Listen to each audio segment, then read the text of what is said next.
اعوذ باللہ السمیع العلیم من الشیطان الرجیم بسم اللہ الرحمن الرحیم۔ تمام تعریف اللہ کے لائق ہے جو پاک ذات ہے، جو عالم و کرب ہے، جو رحمت والا اور جس کی رحمت تمام محلوقات کو اپنی بخششوں سے مالا مال کر رہی ہے، جو اس دن کا مالک ہے جس دن کاموں کا بدلہ لوگوں کے حصے میں آئے گا۔ اے اللہ، ہم صرف تیری ہی بندگی کرتے ہیں اور صرف تجھ سے ہی اپنی حاجتوں کی مدد مانگتے ہیں۔ خدایا ہم پر سیدھی راہ کھول دے، وہ راہ جو ان لوگوں کی راہ ہوئی جن پر تو نے انعام کیا،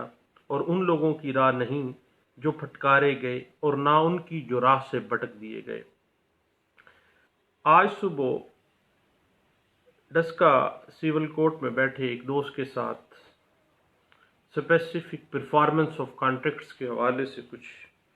باتوں کا آپس میں تبادلہ خیال ہوا۔ واپسی پہ میں نے کہا اپنے دوستوں کے ساتھ شیئر کرنی چاہیے یہ بات۔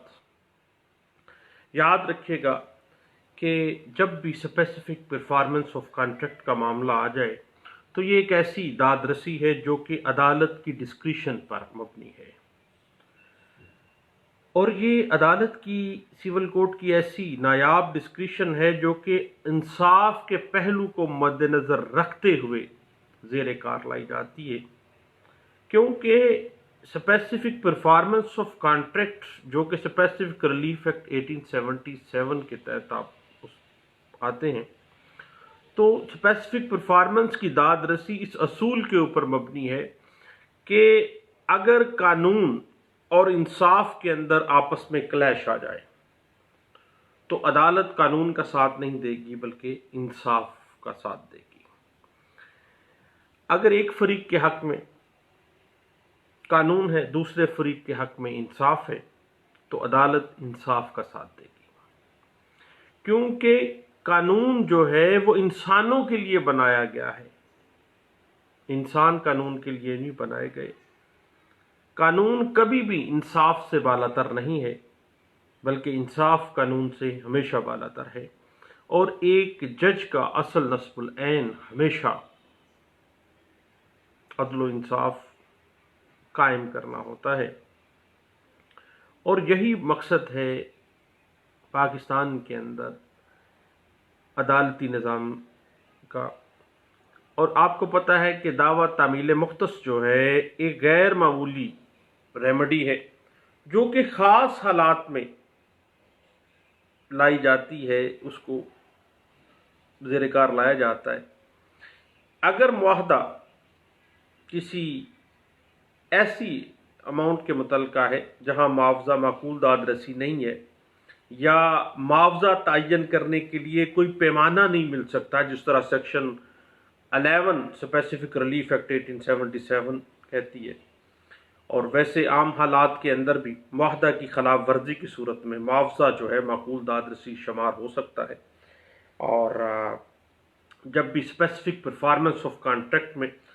جو متبادل جو ریکوری ہے پیسوں کی، وہ بھی طلب کی جانی چاہیے۔ اگر اسپیسیفک پرفارمنس نہیں پرفارم ہو سکتی تو معاوضے کی داد رسی جو ہے جتنا پیسہ اس پہ انوالو تھا اتنا پیسہ تو ریکور کیا جا سکے، کیونکہ یاد رکھیے گا اسپیسیفک پرفارمنس آف کانٹریکٹ جو ہے وہ ہمیشہ عدالت کے ثوابدیدی اختیار پر ہے،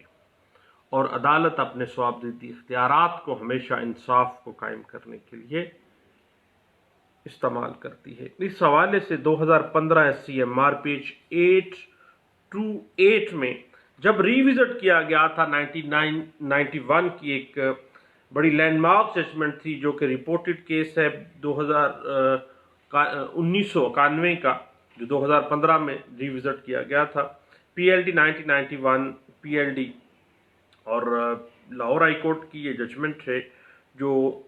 ہمیشہ سسٹین کی گئی مختلف کیسز میں، اور اس کے بعد سپریم کورٹ آف پاکستان میں بھی سیم کیس میں اس کو آپ ہولڈ رکھا گیا تھا، اور اس پہ باقاعدہ ایک لمبی چوڑی ڈیبیٹ ہوئی ہے، اور پیج ہے 2697 میں اس بات کو انٹرپریٹ کیا گیا تھا۔ جب بھی یاد رکھیے گا کہ آپ اسپیسیفک پرفارمنس کا سوٹ فائل کرتے ہیں، اس میں ہمیشہ سے آپ نے اپنی بونا فائڈ جو ہے آن یور پارٹ بطور مدعی کے آپ نے اس میں ثابت کرنا ہوتا ہے کہ آپ ہمیشہ سے اس جو کانٹریکٹ کی اسپیسیفک پرفارمنس چاہ رہے ہیں آپ اس کی تعمیل کرنے پر پابند ہیں، جبکہ جو ڈیفینڈنٹ پارٹی ہے وہ اس معاہدے سے ریٹریکٹ کر رہی ہے، اس کی خلاف ورزی پہ ریلیکٹنٹ ہے۔ اس حوالے سے P L D 1987 Karachi high court page 132 اور پی L D 1986 supreme court of Pakistan page 497 اور پی L D 2003 supreme court of Pakistan page 430 اور 2000 ایم ایل ڈی پیج 251 جو ہے وہ بڑے اچھے انداز سے اس اسپیسیفک پرفارمنس آف کانٹریکٹ کے جو بیسک انگریڈینٹس ہیں، جو بیسک طریقہ کار ہے اس کی ڈسکریشن آف کورٹ کے حوالے سے اس پہ ڈسکشن کرتا ہے۔ اور محترم کلیم ارشد صاحب جو سیول لا پہ کمنٹری بھی لکھی انہوں نے بڑے اچھے انداز سے اس پہ جو ہے وہ لکھا ہوا ہے۔ اور یاد رکھیے گا کہ ہمیشہ سے جو ایگریمنٹ ٹو سیل ہے وہ کبھی بھی رائٹ کریٹ نہیں کرتا ہے کسی بھی اموویبل پراپرٹی کے حوالے سے۔ اب معاہدہ بیع کے بعد اگر جو بایا ہے اس نے پھر جائیداد فروخت کر دی، جب اسپیسیفک پرفارمنس میں آپ آئے ہیں بطور مدعی تو آپ کو جب پتہ چلا ہے تو فوری طور پر جو سیکنڈ بائر ہے، خواہ یہ بات کی ڈیبیٹ ہے کہ وہ بونا فائڈ پرچیزر ہے یا نہیں ہے، لیکن اس کو پارٹی بنانا چاہیے اور پلینٹ کے اندر یہ بھی تحریر کرنا چاہیے کہ جو سیکنڈ بائر ہے اس کو پہلے بونا فائڈ پرچیزر یعنی جو مدعی ہے اس کے ساتھ جو ٹرانزیکشن ہوئی تھی، ایگریمنٹ ٹو سیل ہوا تھا، اس کا پتہ تھا اور اس نے باقاعدہ طور پر سیلر سے ساز باز کر کے وہ اموویبل پراپرٹی جو ہے وہ خرید کر لی ہے اور اس کی حیثیت صرف ٹرسٹی کی ہے اور معاہدہ بیع جو ہے مدعی اس کی تعمیل کرنے پہ پابندی اپنے آپ کو محسوس کرتا ہے اور وہ کرنا چاہتا ہے، اور اگر معاہدہ تحریری ہے تو دین اس کی تاریخ، ٹائم اور بیان جو بھی ہے روبرو جو جن گواہان کے تمام آپ نے اس میں لکھنا ہے، اور حتیٰ کہ اگر ریٹن میں نہیں ہے تو جن گواہان کی موجودگی میں وہ زبانی ایگریمنٹ ٹو سیل ہوا ہے، زبانی معاہدہ بیع ہوا ہے، ان کے بنیاد کے اوپر ان کو مد نظر رکھتے ہوئے، ان گواہان کی موجودگی کو بتاتے ہوئے، تاریخ بتاتے ہوئے آپ زبانی ایگریمنٹ ٹو سیل کی بنیاد پر بھی باقاعدہ طور پر اسپیسیفک پرفارمنس آف کانٹریکٹ کا سوٹ فائل کر سکتے ہیں۔ اس حوالے سے P L D 1992 supreme court page 238 اور N L R 1998 appeal cases page 375 اور N L R 1995 S C J page 19 جو ہے وہ ہمیں کافی حد تک گائیڈ لائنز فراہم کرتی ہے۔ جہاں تک معاملہ ہے conditions of agreement to sell کا، تو اس میں جب بھی معاہدہ آپس میں طے پا گیا ہے تو وارثان بازگشت جو ہیں پارٹیز کے وہ بھی اقرار نامے کی شرائط کی تکمیل کے پابند ہوں گے اور پارٹی کی فوتیدگی کی صورت میں جو اس کے وارثان بازگشت ہیں وہ پارٹی تصور کیے جائیں گے۔ اس حوالے سے N L R 2004 S C J page 1 جو ہے وہ ہمیں کافی حد تک گائیڈ لائنز فراہم کرتا ہے۔ اس کے بعد آپ کو پتہ ہے کہ کوئی بھی ایگریمنٹ ٹو سیل جو ہے وہ اس میں مارجنل وٹنسز کا ہونا ضروری ہے، اور جو آرٹیکل 79 قانون شہادت آرڈر 1979 اس چیز کو بھی اس پہ سٹریس کرتا ہے کہ کوئی بھی ڈاکومنٹس جو ہے جو کوئی اوبلیگیشن کریٹ کر رہا ہے اس کو مارجنل وٹنسز کے ذریعے ثابت کرنا ضروری ہے،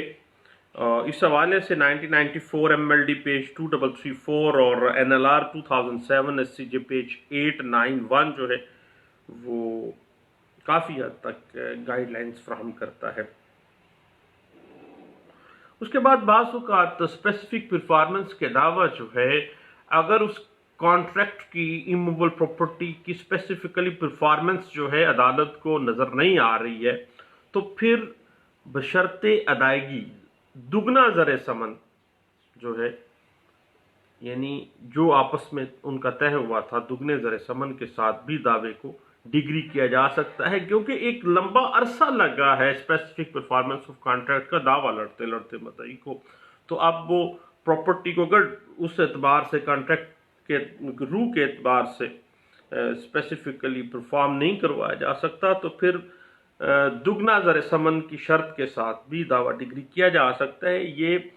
ایک لینڈ مارک ججمنٹ ہے سپریم کورٹ آف پاکستان کی، ضرور دیکھیے گا، بڑا انٹرسٹنگ کیس ہے۔ 2015 SCMR پیج 21 میں اس بات کو جو ہے کافی حد تک اس سارے معاملے کو ڈسکس کرتا ہے۔ اس کے بعد یاد رکھیے گا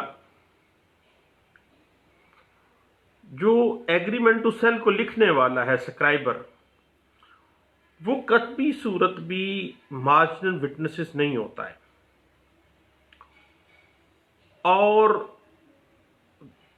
سکرائبر جو ہے اس کی جو ایویڈنس ہے اس پہ ہم پہلے بھی کچھ گپ شپ لگا چکے ہیں، اور وہ ایویڈنس آف سکرائبر جو ہے وہ موجود بھی ہے یوٹیوب کے میرے چینل پہ۔ اور یاد رکھیے گا کہ اگر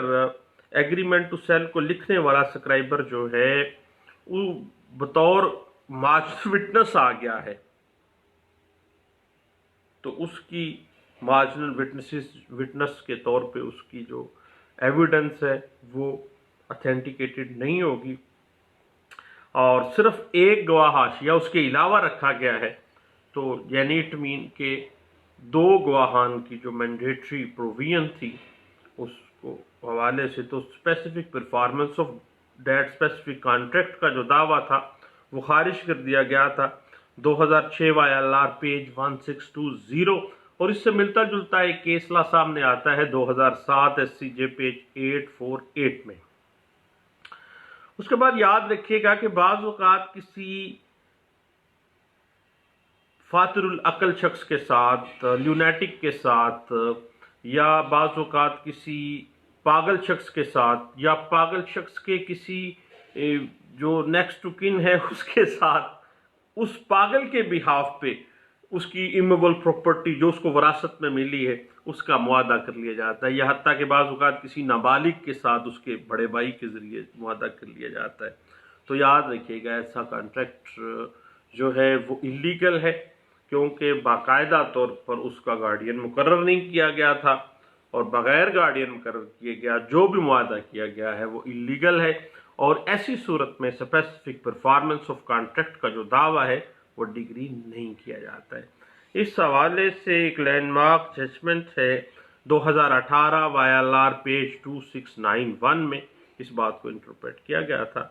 اب جو اسپیسیفک پرفارمنس آف کانٹریکٹ کے سوٹس ڈیفینسز کی جو پروسیجر ہیں، ٹیکنیکلٹیز ہیں، اس پہ ہم نے کافی پہلے بھی کچھ باتیں کی تھیں، اب انشاءاللہ اس پہ مزید جو ہے اپنی گپ شپ کا ایک سیریز کا آغاز کر رہے ہیں ہم، انشاءاللہ اس پہ مزید باتیں ہوتی رہیں گی۔ مزید آپ کے ذہن میں جو بات آئے وہ ضرور شیئر کیجیے گا، دعاؤں میں یاد رکھیے گا۔ تھینک یو، اللہ حافظ۔